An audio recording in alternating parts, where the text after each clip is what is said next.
এরে মাটির মানুষ, মাটির মতো নরম হইয়া চলো। কয়দিনের গরম ভাব দিয়ে চলবা। গরম ভাব দেখাইয়া নমরুদ টিকতে পারে নাই, সাদ্দাত টিকতে পারে নাই, কারুন টিকতে পারে নাই, আবু জাহাল টিকতে পারে নাই। এক এক করে সব বিদায় হয়ে গেছে। ও আল্লাহর বান্দারা, এখনো সময় আছে, নবীর মহব্বতে তরিকাটা গলার মালা বানাও।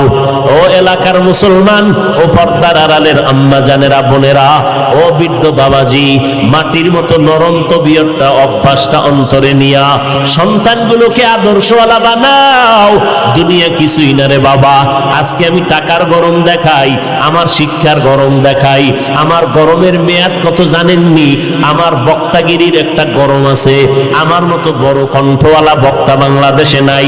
এই যে গরম গরম ভাব দেখাইয়া চলবো, এই গরমের মেয়াদ কত? আজরাইল আসা পর্যন্ত। আজরাইল যখন এসে হাজির হয়ে যাবে, তখন তিনটা সাদা কাফন আমার জন্য রেডি হয়ে যাবে। কে বক্তা, কে শ্রোতা, কে ইমাম, কে মুক্তাদি, কে ডাক্তার, কে রোগী, কোনো ভেদাভেদ থাকবে না। তিনটা সাদা কাফনের প্যাকেটে আপনিও যাইবেন, আমিও যাব।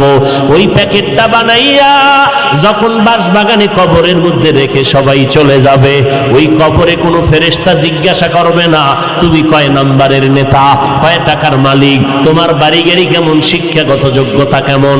আমি হাফিজুর রহমানকে যেই প্রশ্ন করবে, আপনাকে সে একই প্রশ্ন করবে। সমস্ত কবরওয়ালাদের তিনটা প্রশ্ন করবে। রবের পরিচয় দাও, ধর্মের পরিচয় দাও, রাহমাতুল লিল আলামিনের পরিচয় দাও। এই তিনটা প্রশ্নের জবাব যারা দিতে পারবে, মদিনার নবী বলেন তাদের কবর হবে রওজাতুন মির রিয়াজিল জান্নাহ। আর যারা জবাব দিতে পারবা না, তাদের কবর হবে হুফরাতুন মিন হুফারিন নার।